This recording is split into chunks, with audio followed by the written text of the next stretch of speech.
Okay.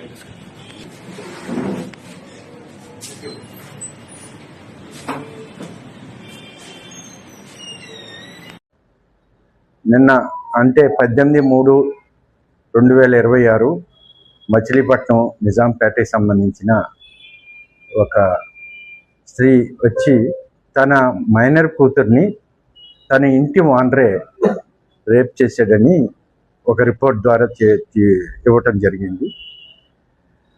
అమ్మాయి చదువుకోవటం వల్ల, అమ్మాయి ఎగ్జామ్స్ ఉండటం వల్ల నిన్న ఎగ్జామ్స్ కంప్లీట్ అవ్వాయి కాబట్టి ఇప్పుడు వచ్చి ఇస్తున్నాం అని చెప్తూ ఇచ్చింది. ఆ రిపోర్ట్ సారాంశం ఏంటంటే, ఆ మైనర్ గర్ల్ని నిజాంపేటలో పేరెంట్స్తో పాటు అమ్మాయి అద్దెకుంటుంది.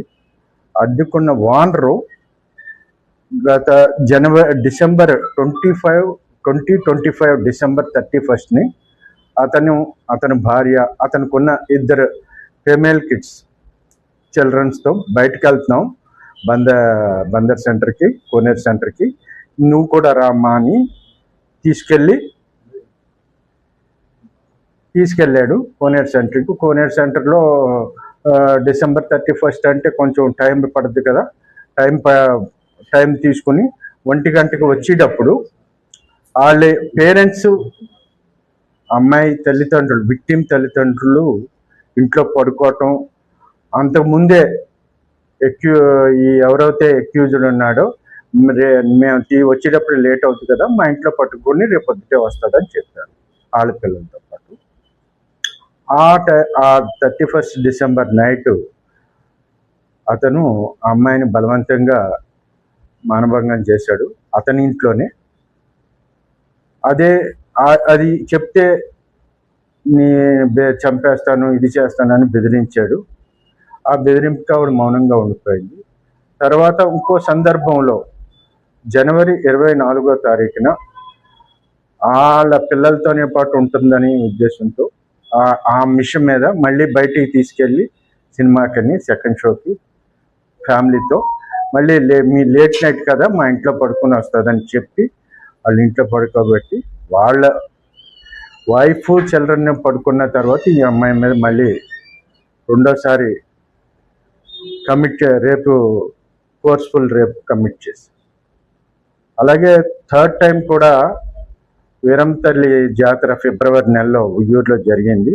అప్పుడు కూడా అమ్మాయిని తన భార్యకి పిల్లలకి సహాయకురాలుగా తీసుకెళ్ళి మళ్ళీ లేట్ నైట్ అవ్విందని మా ఇంట్లో ఉంటుందని చెప్పి మళ్ళీ ఆ టైంలో కూడా ఆ రోజు రాత్రి కూడా అతను రిపీటెడ్గా మానభంగం.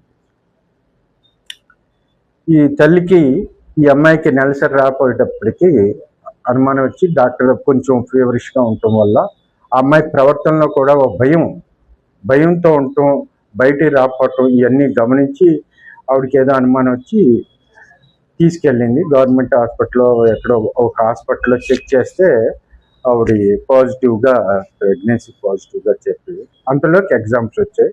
తన కూతురు జీవితంలో ఇది పడిపోయి ఎగ్జామ్స్ పోతాయేమో, ఎగ్జామ్స్ అన్నీ అయిన తర్వాత పోలీస్ స్టేషన్కి వచ్చి నిన్న మాకు అమ్మాయి తల్లి వచ్చి రిపోర్ట్ ఇచ్చింది. దీని మీద అతను ఒక దేవాలయంలో అర్చకుడు, పూజారి.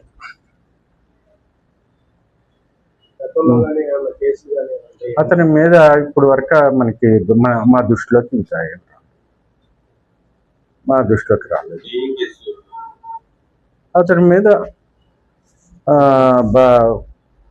రేప్ కేసుని, అలాగే పోస్కో యాక్ట్ ప్రకారం అతను రిపీటెడ్గా అఫెన్స్ చేశాడు కాబట్టి ఆ కేసుని చేసి రిపీటెడ్గా నేరం చేశాడు కాబట్టి ఇన్వెస్టిగేషను డిఎస్పీ స్థాయి అధికారి తీసుకోవాలి కాబట్టి ఇన్ఛార్జిగా ఉందని నాకు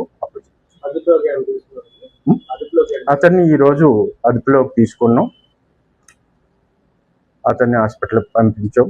అలాగే అమ్మాయిని మెడికల్ చెకప్ పంపించాం.